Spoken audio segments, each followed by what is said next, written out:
Paratopia Podcast Storytelling apresenta Aviso de gatilho. Este podcast trata de temas sensíveis como morte, abuso, estupro, incesto e suicídio, não sendo indicado para todos os públicos.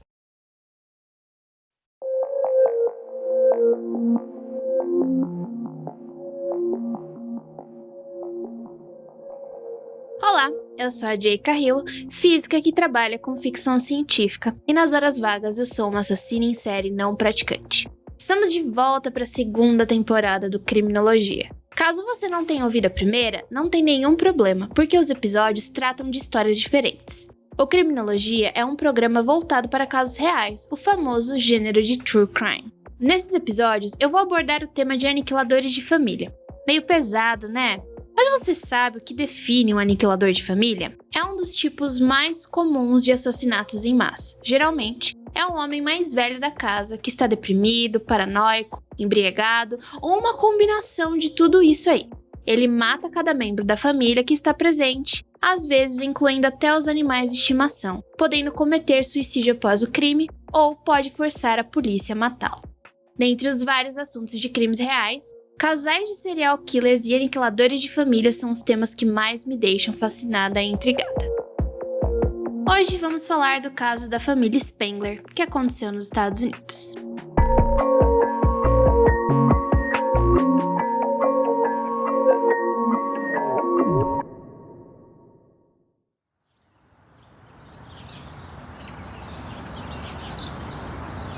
Na manhã do dia 30 de dezembro de 1968, policiais de Arapahoe, um condado no Colorado, responderam a um chamado de um possível duplo homicídio-suicídio em uma residência na cidade de Littletown.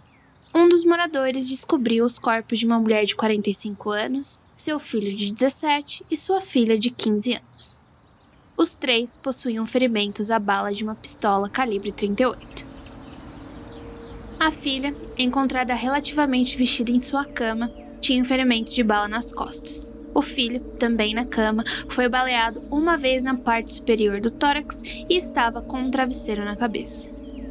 Já o corpo da mãe estava no porão, caído sobre uma máquina de escrever com um ferimento de bala no alto da testa.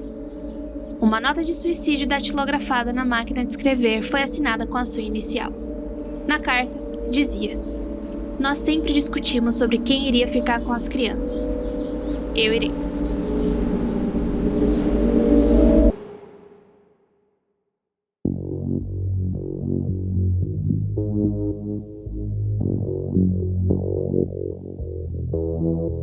Nascido em 1933, Robert Spengler foi criado na cidade de Ames, no estado de Iowa, por seus pais adotivos, Marilyn e Ione Spengler. Essa cidade está a mais ou menos 48 quilômetros da capital do estado, que é Des Moines. Ela é conhecida porque é lá onde fica o campus da Universidade Estadual e o Laboratório de Ames, que é vinculado ao Departamento de Energia dos Estados Unidos, onde fica um laboratório que recebeu o nome do pai de Spengler, o Spengler Geotechnical Laboratory. Marilyn Spengler se formou no Iowa State College, que é a Universidade Estadual de Iowa. É que eu tô sendo, chique para falar inglês. Em 1919, em Engenharia Civil, e obteve seu mestrado na mesma área em 1928. Durante a Primeira Guerra, o Marilyn foi o primeiro tenente da Primeira Artilharia a se tornar capitão em 1925 e ficou ali até 1935. Na Segunda Guerra Mundial, ele serviu no Corpo de Engenharia Civil da Reserva Naval dos Estados Unidos. Enquanto ele estava lá, ele desenvolveu um projeto de um tubo flexível que fica enterrado no chão para corrigir problemas ali na interação do solo. O Marilyn também serviu 2 anos como tenente-comandante da Marinha. Depois disso, ele se tornou professor na mesma universidade que ele se formou, de 1945 até 1985. Foi lá que ele elaborou uma teoria muito famosa, que é a Marston-Spengler, que hoje, na verdade, é a base do projeto dos bueiros de todo o mundo. Ele escreveu livros didáticos sobre engenharia de solos que ainda são vendidos. O trabalho dele foi tão importante na área de materiais e solos que serviu como chave para a expansão do sistema rodoviário, que hoje é o sistema interestadual. Ele era conhecido como um escritor prolífico e um excelente engenheiro. Infelizmente, eu não consegui muitas informações sobre a mãe do Robert, mas a história do pai ela vai ser bem importante. Antes mesmo do Robert Spengler entrar no ensino médio e conhecer a sua futura esposa, a Nancy, já tinha os rumores ali que, mesmo tendo uma infância bastante normal, ele foi suspeito de assassinar um colega de classe que ele não gostava muito quando ele tinha só 11 anos. O Spengler, ele jogou futebol no ensino médio e depois da formatura, ele se matriculou aonde? Isso mesmo, na mesma universidade que o pai estudou, se formou e deu aula, na Universidade Estadual de Iowa em 1951. Pra quem não sabe, eu fiz intercâmbio, né? E eu fui pra onde? Eu fui pra Iowa. Eu morava numa cidadezinha que se chamava Burlington. Passei mais ou menos 1 ano e meio lá. E essa cidadezinha, ela fica ali no rio Mississippi. E existia uma ponte, que essa ponte fazia a ponte para o estado de Illinois, né? Onde fica Chicago. E a mãe da minha host mother morava no outro estado. Então a gente vivia ali passando pelos milharais, porque tinha muito milho lá, para visitar a mãe dela. Então, é uma cidade que eu conheci Des Moines, eu fui pra lá, morei 1 ano e meio, enfim. Achei uma coincidência um tanto esquisita. Ele se formou em jornalismo técnico em 1955 e se casou com a Nancy no mesmo ano. O primeiro filho deles foi o David, que nasceu em 1961, e ele tinha uma banda de rock que ensaiava na casa dos Spenglers. A segunda filha deles, a Susan, ela nasceu em 1963 e era uma típica adolescente descobrindo seus círculos sociais. Em 1978, o Spengler ele trabalhava para a empresa American Water Works e, ao longo dos anos, ele trabalhou para a divisão de câmeras e instrumentos de Honeywell. Ele também estava ali atuando como diretor de relações públicas de uma organização sem fins lucrativos, como DJ em meio período em uma estação de rádio, e também participou ali do grupo de artes cênicas como ator. O que a gente pode ver aqui é que ele é uma pessoa que gosta de estar ali de alguma forma, fazendo alguma apresentação, que gosta de ser pública.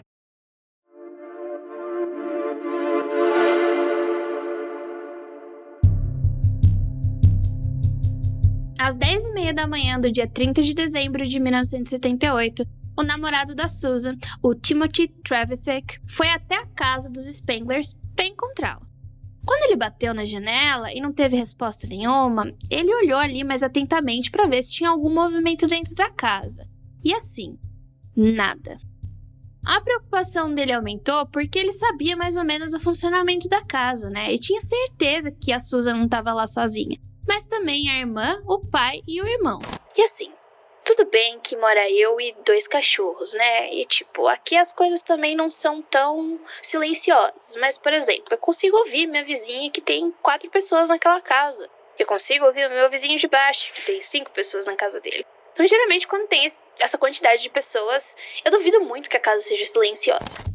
Sem nenhum sinal da Susan, ele imaginou que ela poderia estar em algum outro canto da casa, sabe? Então ele falou assim, olha, eu vou ver se a porta da frente está destrancada e eu vou entrar para ver o que está acontecendo. E a porta estava destrancada e ele entrou na casa. Foi ele quem descobriu os corpos de Nancy, David e Susan.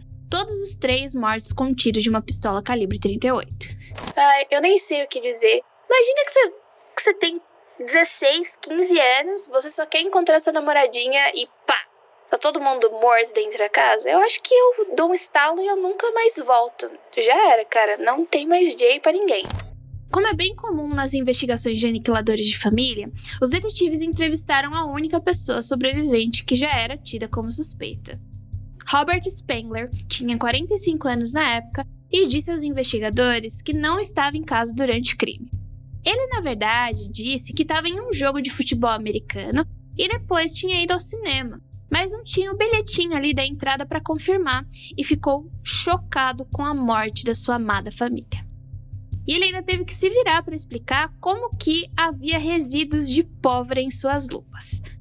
Depois da análise da polícia, né? Porque a polícia forense foi lá, analisou, pegou as luvas dele e viu que tinha pólvora depois de um tempinho. Aí demora um pouco para sair, não é que nem, CSI, Criminal Minds, que sai tudo de uma hora pra outra. Demorou umas semaninhas aí, daí deu positivo pra pólvora e falaram assim: ô Spengler, seguinte, o que tá acontecendo?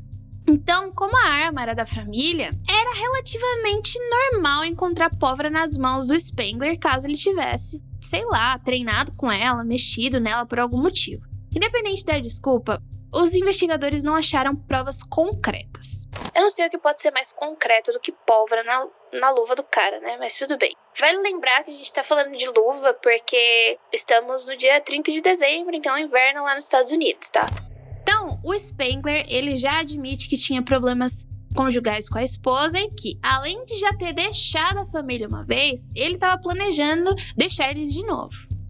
Só que daí, é aquilo, né? A história vai começar a mudar. Então ele vai mudar aqui, vai mudar ali. E os investigadores não estavam gostando daquilo. E o que eles decidiram? Olha, a gente vai fazer um polígrafo. A gente vai pegar 2 investigadores diferentes, vamos sentar com você e vamos fazer 2 testes de polígrafos diferentes. E os 2 acharam que as respostas às perguntas sobre as mortes foram inconclusivas. Mas sabe por quê? Porque ele finalmente mudou completamente a história. Ele falou que a história que ele contou anteriormente não era verdade. Ele foi sim ao jogo e ao cinema, mas não apenas isso. Na realidade, no meio do jogo, ele decidiu voltar para casa. Quando ele encontrou todo mundo morto e viu o bilhete que a Nancy tinha deixado ao lado do seu corpo. Ele apenas reagiu e quando ainda estava usando as luvas, né, porque estava frio, ele pegou a arma que a esposa usou, mas o choque foi tão grande com toda a situação que ele deixou o objeto cair e saiu correndo pela casa. Então, desorientado, sem acreditar no crime que tinha acontecido, ele decidiu arejar a cabeça. Não sei, gente, se você areja a cabeça assim. Eu não tenho muita certeza não, acho que, sei lá, eu ia sentar, ia ficar catatônica, e é isso. Iam ter que aparecer pra me catar lá e me colocar numa ambulância depois de 15 dias, porque não ia rolar. Então, pra arejar a cabeça, ele dirigiu por um longo período de tempo ouvindo o jogo, né, já que ele saiu na metade do jogo. Ele comeu no Burger King e depois foi ao cinema, do qual ele decidiu sair mais cedo, né, porque, putz, gente, eu não liguei pra ninguém, eu não avisei pra ninguém o que minha companheira fez com toda a minha família. Eu acho que tá na hora de eu tomar uma atitude aqui. Só que, é claro, né, que ele não é bobo nem nada, ele sabia que essa história ia ser difícil de ser engolida pela polícia, né? Porque toda aquela situação, na verdade, lhe dava medo e vergonha. No dia 3 de janeiro de 1979, o legista do condado de Arapahoe encerrou o caso como duplo homicídio-suicídio. Isso mesmo que vocês ouviram. Com todas as pistas literalmente esgotadas, eles foram forçados a encerrar o caso. A maioria das evidências foi devolvida a Spengler ou destruída. Gente, não faz sentido na minha cabeça. Como assim? Todas as pistas foram literalmente esgotadas. Tem pólvora na luva dele. Por que não perguntaram? Não teve uma explicação coerente do porquê. Tá, pegou na arma e saiu correndo. Não faz o menor sentido. De qualquer forma. Quem sou eu? Eu não sou uma policial, não é mesmo? Eu sou apenas uma física. Segundo o professor Jack Levine, da Northwestern University, os aniquiladores de família que cometem familicídio vão sempre ter um perfil mais ou menos em comum. Eles geralmente são homens de meia idade que são bons provedores e parecem ser maridos e pais amorosos e dedicados. Mas também, muitas vezes, eles tendem a ser bastante isolados, com poucos amigos ou sem nenhum sistema de apoio fora da família. Além disso, esses pais geralmente têm motivadores externos, como casos extraconjugais ou problemas financeiros. O Spengler, ele estava na meia-idade e tinha um caso com uma outra mulher. A gente vai ver também que a questão dos filhos era um problema não só para o Spengler, mas como também para a pessoa com quem ele estava se relacionando. Sabemos que, segundo o artigo divulgado pela Harvard Journal of Criminal Justice, temos 4 tipos de aniquiladores de família: os hipócritas, os egoístas, os frustrados e os paranoicos. Se fôssemos categorizar o Spengler, ele seria o hipócrita, o assassino que busca culpabilizar a esposa pelo crime. Ele vai considerar ela a responsável pelos problemas da família. Fica aí já o spoiler, né? Ele realmente matou a família. Como podemos ver, esse tipo de assassinato em massa, ele não acontece de uma forma espontânea. Eles são bem planejados por um longo período de tempo, tornando o crime completamente hediondo. Infelizmente, aos olhos desses homens, matar os familiares inocentes parece ser a única e melhor opção.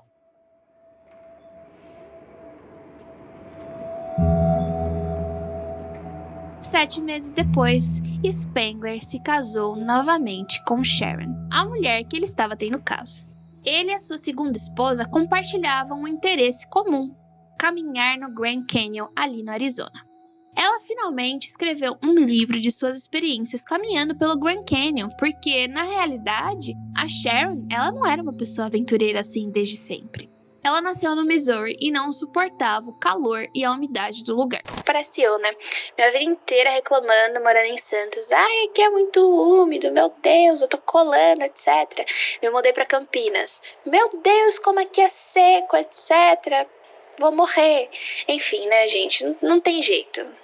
Com isso, ela acabou se tornando uma pessoa que ficava mais em casa. Só que as coisas mudaram muito quando ela se mudou para Nova York, onde as suas caminhadas elas evoluíram rapidamente para aventuras em parques florestais. Meu sonho de princesa é andar em parques florestais, mas é o seguinte, eu gosto muito de um podcast chamado Park Predators e basicamente são assassinatos e crimes que acontecem em parques florestais. E foi de onde eu conheci essa história, então fica aí a indicação. É da Delia D'Ambra, ela é a host, e é da produtora Audiochuck, a mesma do Crime Junkie. Conselho tudo isso, tudo do Audiochuck, tudo do Crime Junkie, é 100% sucesso. Vale lembrar que a Sharon sempre deixou bem claro que ela não queria crianças, nem dela e nem de outras pessoas. Sendo que o Spengler tinha o quê? 2 filhos adolescentes. Ou seja, se um divórcio acontecesse, além de todos os trâmites do processo, ele ainda teria que lidar com a guarda das crianças. No entanto, 7 anos após o casamento, eles começaram a ter problemas conjugais. Nesse meio tempo aí, o Robert ele foi visitar seu pai Merlin, que já estava com 92 anos de idade, e o Spengler não via ele tinha muito tempo. Por mais que ele estivesse envelhecendo, o Merlin ele não mostrava sinais de que iria morrer. Durante a estadia do Spengler, o Merlin acabou sofrendo uma queda e morreu em 2 semanas depois da chegada do filho. É uma informação bem interessante, uma vez que o Robert herdou uma quantidade enorme de dinheiro a ponto dele poder se aposentar. Por mais que o seu pai não esteja entre as pessoas que ele matou, olha, eu acho que assim, pode nem ter sido cogitada essa morte por conta da idade do pai dele, né? Só que é uma informação bem relevante. Mas por que, Jay? Bom, o casamento entre o Robert e a Sharon estava ficando muito violento. A ponto de que em determinado momento, a Sharon chamou a polícia e correu para se esconder num supermercado próximo, fugindo de tão assustada das reações que o Robert estava tendo. Em 24 de junho de 1988, o Robert e a Sharon finalmente se divorciaram. No acordo de separação, o tribunal decidiu que o Robert tinha que pagar uma quantia alta de imediato e depois pagaria $500 de pensão por mês durante 3 anos e depois 400 por mês por mais 4 anos para sua ex-esposa. É importante mostrar que a pensão alimentícia entre ex-cônjuges é conveniente tanto a favor da mulher quanto do homem, tá? Uma vez que os dois são iguais perante a lei, então os dois vão ter os mesmos direitos e deveres. De acordo com o Código Civil Brasileiro, a pensão alimentícia pode ser solicitada entre cônjuges desde que proporcionais às necessidades de quem solicita e às possibilidades de quem vai pagar. Atualmente, o entendimento dos tribunais brasileiros é de que a pensão entre ex-cônjuges são medidas excepcionais e transitórias, o que significa que são somente válidas por um determinado período de tempo para que o beneficiário, ou seja, a pessoa que vai receber ali, tenha um tempo hábil de melhorar a sua situação. O intuito disso aqui é possibilitar que esse indivíduo ele tenha condições de promover a sua própria subsistência e incentivar a independência, uma vez que o divórcio ele não constitui aí uma garantia material para sempre. Quando eu fui dar uma olhada nessas leis nos Estados Unidos, eu descobri o quê? Claro, que cada estado tem uma lei diferente. Mas aparentemente foi mais ou menos isso aí que aconteceu, uma vez que eu não tenho mais informações, por exemplo, sobre o casamento anterior da Sherman. Apenas alguns meses depois do divórcio, o Spengler ele começou a colocar anúncios nos jornais procurando uma nova esposa. Gente, é por isso que ele basicamente tá fazendo isso de Tinder, né? É o Tinder da época. É por isso que eu tenho medo de Tinder. Tinder e Happn, vai que, sei lá, me convida pra ir pra uma floresta, pra um parque florestal. E é óbvio que eu vou falar assim, nossa, que date legal, porque eu sou doida. E eu vou lá e assim, acabo morta. É por isso que não, apenas não. Ah, já dei mais um spoiler. Fica aí, galera. Você já sabe, você tá num podcast de aniquiladores de família. Você sabe o que vai acontecer aqui, não tem como. Infelizmente, Donna Sandling viu o anúncio e entrou em contato com o Spengler. A conexão foi imediata e em menos de 2 anos, a Donna e o Robert se casaram no dia 18 de agosto de 1990. Eles compraram uma casa em Durango, no Colorado, e para a Donna as coisas pareciam ir muito, mas muito bem. Ela era bem ativa, ela trabalhava como uma instrutora de ginástica aeróbica e ela tinha 5 filhos de um relacionamento anterior, do qual ela já era até vó. Seu novo marido era um DJ popular de música country. Nada contra se você gosta de música country. Mas é isso, né, gente? Em uma estação de rádio, os dois eles gostavam muito de caminhar. Mas veja bem, não necessariamente de fazer trilhas, porque ela tinha muito medo de altura. O que logo, óbvio, levou a problemas conjugais. Em abril de 1993, eles decidiram fazer uma trilha no Grand Canyon na esperança de salvar o casamento.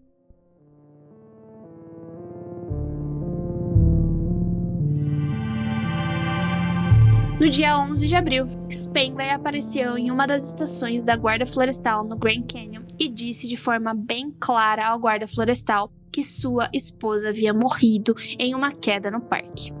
Ele explicou que pararam para tirar uma foto no topo de uma pedra na trilha e, quando ele olhou para trás, a esposa dele tinha caído. Os guardas localizaram o corpo de Sandling aproximadamente 49 metros abaixo da trilha. O relatório da autópsia concluiu que ela sofreu ferimentos graves, incluindo abrasões, contusões, lacerações e múltiplas fraturas no pescoço, tórax e extremidades inferiores. Só que é divulgado que a frase exata que ele disse ao guarda florestal foi que a sua esposa havia caído para a morte. Não que ela tinha, caído, sabe? Mas que ela tinha morrido por conta da queda. Ou seja, ele já sabia que ela estava morta. Só que existiam suspeitas por parte da família de Donna. Apesar dela ser muito atlética e ágil, ela realmente tinha muito medo de altura e todo mundo sabia disso, não era coisa que ela escondia. Ou seja, era muito improvável que ela topasse tirar uma foto em um lugar tão alto assim. Para piorar a situação, o Spengler ele cremou o corpo da Donna antes mesmo que a família dela pudesse decidir ou até entender toda aquela situação. E agora vem a cerejinha do bolo, que eu acho que é a mais... O Spengler, ele nunca nem foi considerado suspeito da morte da Donna, porque imediatamente essa morte ela foi definida como um acidente. Mas o comportamento dele foi bem peculiar depois de tudo que aconteceu. Ele chamou a atenção nacional com entrevistas em vários programas de televisão. Como um óbvio marido enlutado, o Spengler, ele debateu a morte acidental da sua esposa e os perigos de fazer trilhas no Grand Canyon. E, mesmo depois do acidente, dessas declarações aí, ele continuou a se aventurar no Parque Florestal com diferentes mulheres que ele começou a se relacionar ao longo do tempo.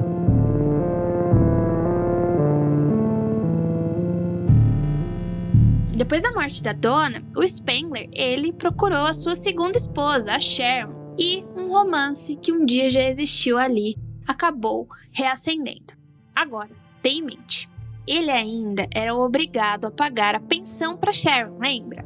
Então, quando o verão de 1994, o ano que eu nasci, chegou, a Sharon, ela decidiu passar um tempo na casa do Spengler. Tipo, quero viajar, posso chegar aí, acho que não é cederias a casa. Acho que ela falou assim, viu, seguinte, eu tô querendo esparecer um pouco, pegar o meu carro e ouvir um jogo de futebol americano, brincadeira. Mas assim, quero dar uma viajada, tô pensando em ir pra aí onde você mora. Dele, se você quiser ficar aqui em casa, você não precisa gastar com hotel, sabe? Eu acho que essa foi mais ou menos a conversa entre os dois, né? E o que estava acontecendo com ela era o seguinte, ela estava passando por uma situação meio complicada, né? Que era o rompimento com o namorado dela e o falecimento do seu cachorrinho. E assim, infelizmente, ela tinha desenvolvido um problema com drogas.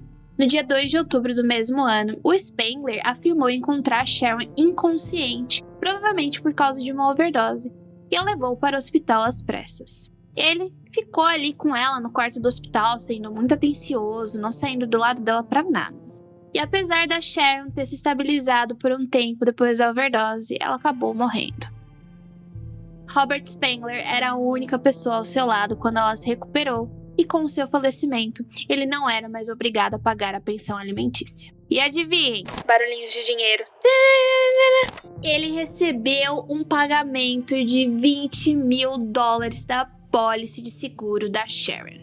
Quando Robert foi questionado pela polícia sobre a overdose e consequente morte da Sharon, nada aconteceu com ele de novo. Nenhuma evidência era concreta o suficiente para considerá-lo um suspeito.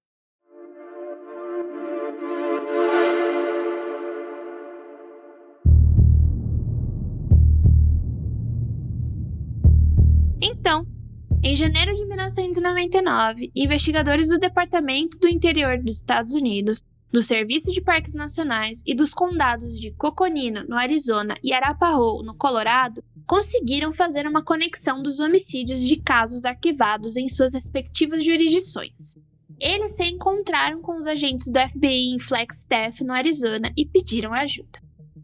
Um advogado assistente dos Estados Unidos, do Distrito do Arizona, com experiências em casos de assassino capital, que tinha conhecimento pessoal do Grand Canyon, se juntou à equipe. O advogado assistente, ele uniu os casos sob o amparo da jurisdição federal como caso de fraude de seguro e assassinato.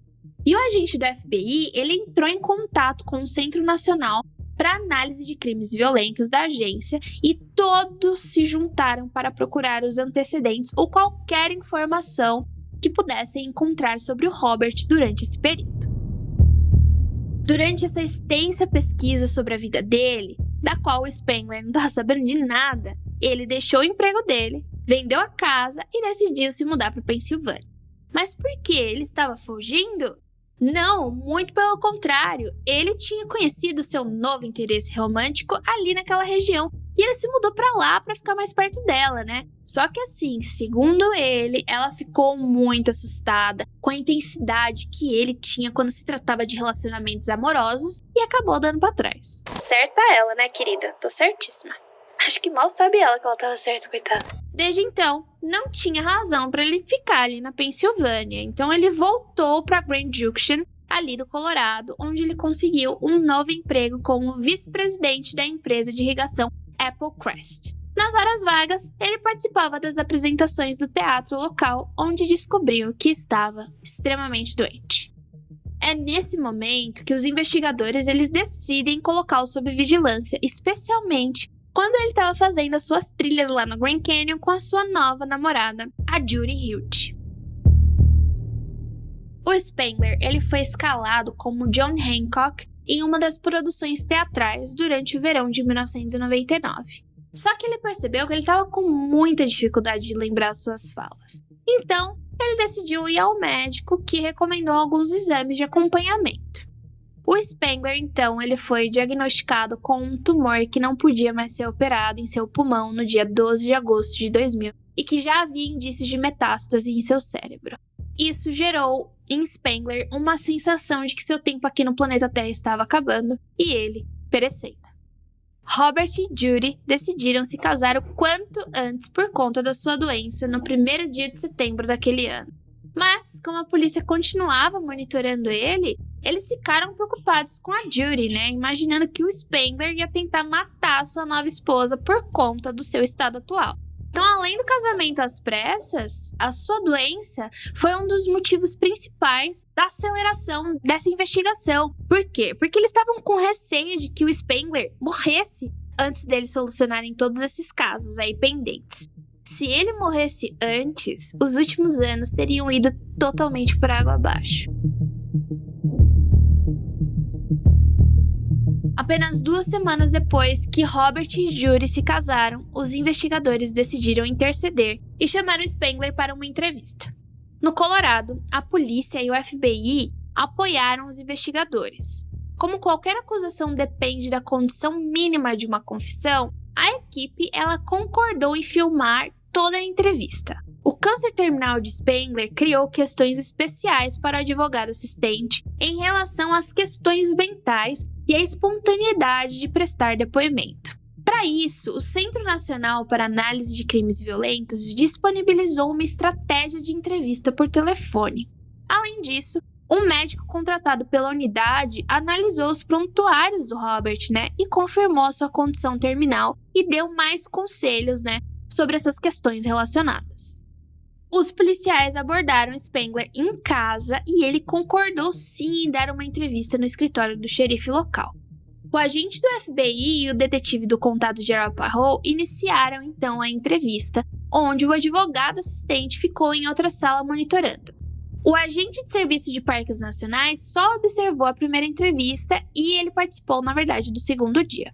O primeiro dia de entrevista durou mais ou menos 4 horas e o Spengler acreditou nos investigadores quando lhe disseram que os perfis do FBI queriam estudá-lo porque ele era um assassino incomum, aflorando assim o seu lado narcisista e que gosta de atenção. Afinal de contas, gente, ele era DJ, ele era artista. Nada contra os DJs e artistas, Mas nesse caso, ele queria sempre estar no posto de que estava chamando atenção uma pessoa pública. Os investigadores confrontaram Spengler com os assassinatos de sua esposa e filhos em 78, a overdose da sua segunda esposa e o assassinato da sua terceira no Grand Canyon. No final da entrevista, o Spengler disse aos investigadores algo como: "Olha, você tá nomeando muita gente aí, eu não tô conseguindo te acompanhar." Eu acho que ele disse isso por conta da condição dele mesmo de não conseguir mais lembrar das coisas e não seguir direito a linha de raciocínio das perguntas. Por causa disso, ele foi liberado, concordando em entrar em contato com os investigadores pela manhã se quisesse continuar a entrevista. E essa entrevista continuou sim, porque o Spengler ele telefonou para a agente da FBI na manhã seguinte e marcou um horário. Eis o que aconteceu no segundo dia de entrevista. O Robert ele contou que começou a ter um caso com uma mulher com quem trabalhava na American Waterworks. O nome dela era Sharon Cooper e ele tinha 43 anos na época. O caso com a Sharon durou cerca de 2 anos e em certa altura ele saiu de casa e morou um tempo com ela, só que acabou voltando para a casa da família em outubro de 78. No dia 29 de dezembro, o Robert e a Nancy conversaram sobre o divórcio e como a vida deles seguiria após isso. Na manhã do dia 30, o Robert ele chamou a Nancy pro porão com uma promessa de que tinha uma surpresa para ela e a surpresa era um belo tiro na cabeça com um revólver. Subindo as escadas, ele atirou em seus filhos adolescentes, na Susan e no David. O David, na verdade, ele demorou para morrer, então o Spengler decidiu sufocá-lo com um travesseiro e não modificou nada nos quartos para fazer parecer que a sua esposa havia atirado em seus filhos e depois em si mesma. Ele negou enfaticamente o envolvimento na morte por overdose da Sharon e se recusou a discutir a morte da dona no Grand Canyon. Por quê? Porque os filhos da dona estavam em cima dele, E ele estava com muito medo de um processo civil por parte deles. Os investigadores decidiram, então, encorajar ele a falar mais sobre a morte, sim, dizendo que matar várias pessoas ao mesmo tempo não o tornava um serial killer e que havia várias outras classificações e ele não estava cabendo nessa. Mais ou menos isso aqui, Eu peguei os aniquiladores de famílias e cada um que eu vejo cabe em algumas caixinhas? Cabe em algumas caixinhas, mas às vezes vai muito além disso. Eles fizeram isso claramente porque sabiam que o Spengler ele queria ser notado pelo que ele fez. E é claro que a abordagem funcionou, porque depois de um período de silêncio, ele falou: "Você tem aqui o seu cereal."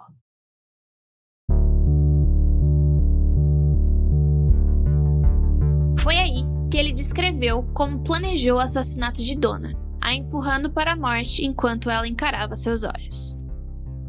Depois da confissão, o Spengler ele ficou extremamente preocupado com a sua reputação. Ele era popular na comunidade, sendo uma personalidade de rádio que todo mundo conhecia. Então, ele escreveu e enviou a um dos agentes da FBI uma carta implorando para que minimizassem as suas atrocidades nos casos, apontando que ele não era como os outros serial killers que tinham como objetivo único matar pessoas por conta de sua raça ou orientação sexual. Na realidade, sua motivação para matar girava em torno do ganho que existia só na cabeça dele de eliminar suas esposas e filhos.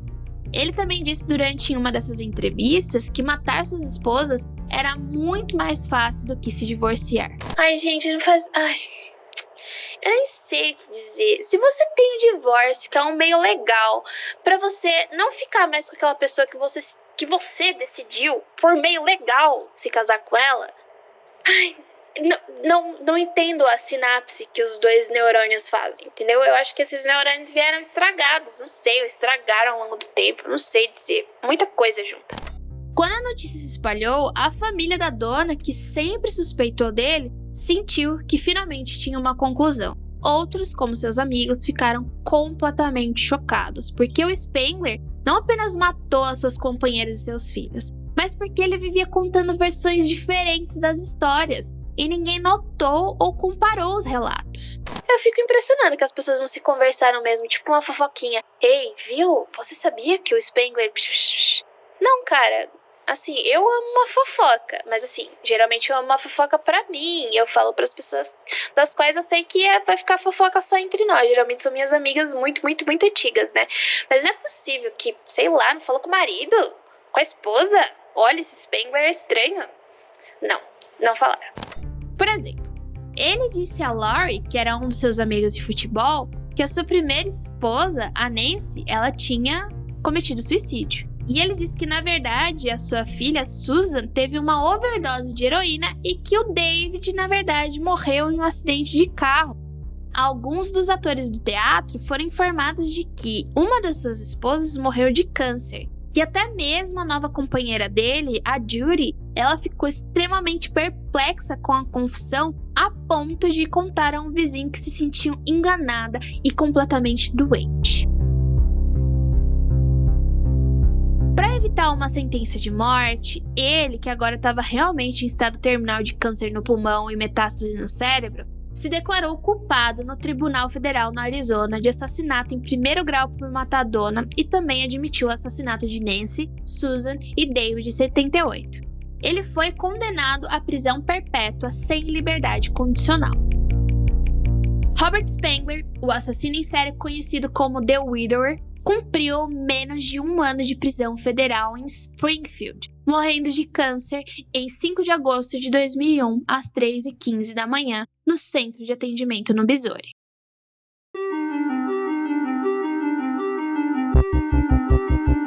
Tá bom, vocês podem até me dizer assim, Jay, olha, esse caso é muito incomum. Temos um aniquilador de família que se tornou um serial killer. E eu acho que esse não é o caso. Muito pelo contrário. Temos aqui um serial killer que acabou por matar toda a sua família e, pasmem, isso não é incomum. Uma das primeiras pessoas que me vem à cabeça é a Lady Killer Nanny Doss. Agora eu chamo todas as mulheres assassinas em série de Lady Killer depois que eu li o livro, tá? Então, toda mulher assassina é uma Lady Killer. Que foi matando em doses homeopáticas, literalmente, membros da sua família, como seus filhos e supostamente a sua mãe. Mas seu principal foco eram seus maridos, porque eles nunca se encaixavam na realidade que ela tinha criado. Tanto que temos o episódio 406 do podcast Mundo Freak Confidencial, o Assassinas e Perigosas, que fala sobre ela e eu indago. Por que ela matou os filhos se o principal objetivo eram os maridos? Eu realmente não sei explicar, só que existem algumas conjecturas, né? E eu ainda continuo achando que, para atingir um objetivo maior, esses assassinos matam quem estiver pela frente. No caso da Nanny, aparentemente, os filhos eram um obstáculo para a vida que ela queria ter, e ela não tinha o menor interesse de assumir aquela responsabilidade, que era de ser mãe.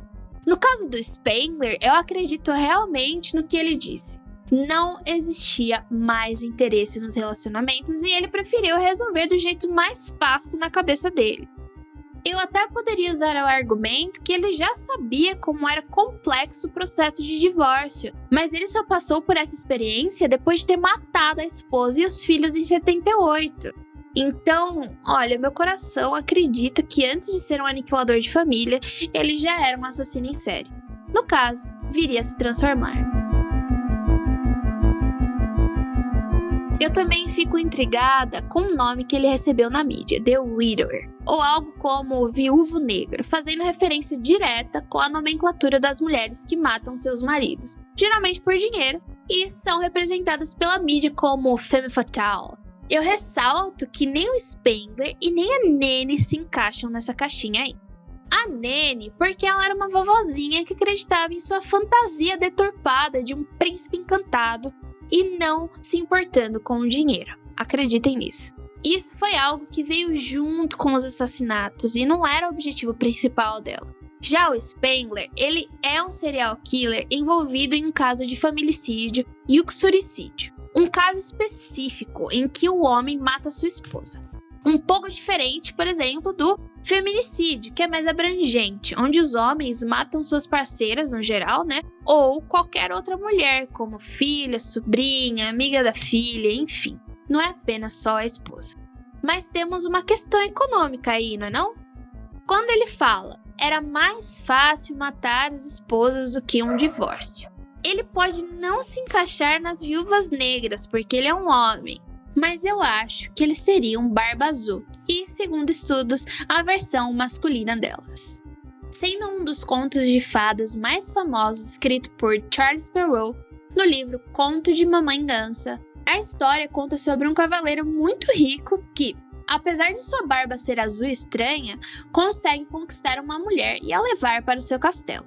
Lá, ele acaba recebendo a notícia de que precisa viajar a negócios e deixa as chaves no local com ela, mas sob uma condição: ela poderia abrir todas as portas do castelo, menos uma em específico, que ficava no térreo. É óbvio que ela faria o que eu faria, eu não sei se você faria, mas eu sou consumida pela curiosidade e eu ia, com toda certeza, ia ser a primeira porta que eu ia abrir. Ele ia sair e essa ia ser a primeira porta que eu ia abrir. Então ela vai lá e abre, e quando ela entra, ela vê que aquela foi uma das piores decisões de sua vida. Logo de primeira, ela não consegue ver nada, né? Então, conforme os olhos dela vão se ajustando com a escuridão, ela se depara com um chão pegajoso de sangue coagulado, do qual refletia os corpos de mulheres mortas. Mulheres estas que um dia já foram as esposas do Barba Azul, penduradas e degoladas. Quando ele volta para casa e descobre que a mulher violou a regra que ele deu, é óbvio que ele decide dar a ela o mesmo destino de todas as suas outras esposas. Mas no último segundo, ela é salva e ele descoberto. Ou seja, o Barba Azul serve para categorizar o tipo de assassino em série que se casa sucessivamente e logo em seguida mata suas esposas, geralmente motivado pelo sadismo e, lógico, pelo lucro. Um dos maiores exemplos é o Henry Landru, que tinha como principal alvo as mulheres vulneráveis. Ele era um golpista muito experiente que já tinha sido preso 7 vezes por fraudes antes de começar a matar, aos 40 anos de idade. Seu modus operandi era mais ou menos assim: ele publicava anúncios em um jornal mostrando interesse em conhecer mulheres para se casar. Olha lá porque eu não confio no Tinder. Desde que o mundo é mundo, tá aí me mostrando que essas coisas não vão terminar muito bem, entendeu? E descrevia a si mesmo como um viúvo cheio de dinheiro com 2 filhos e muito carinhoso. Quando uma mulher rica respondia, ele a seduzia levando-a para sua casa de campo ao redor de Paris. Depois que ela tivesse assinado os papéis passando todos os seus bens materiais para o Landru, a mulher nunca mais voltava a ser vista. Não sabemos ao certo como ele as matava, mas o que sabemos é que os restos mortais da grande parte foram incinerados em um fogão comprado especificamente para esse fim.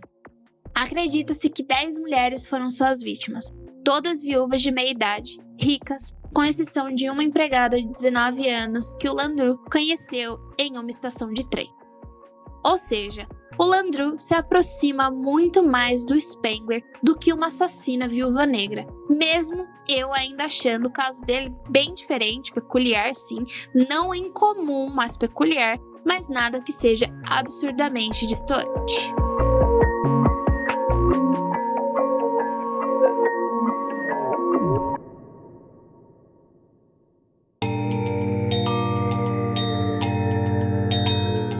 Esse foi mais um episódio do Criminologia Aniquiladores de Família, uma produção para a Topia. Esse episódio só foi possível graças a eu mesmo, que pesquisou e roteirizou a história, a Ananda Mida e ao Fernando Ticon, que revisaram e fizeram uma leitura sensível, além de todo o trabalho de organização, e ao Murilo, a alma sonora desse podcast.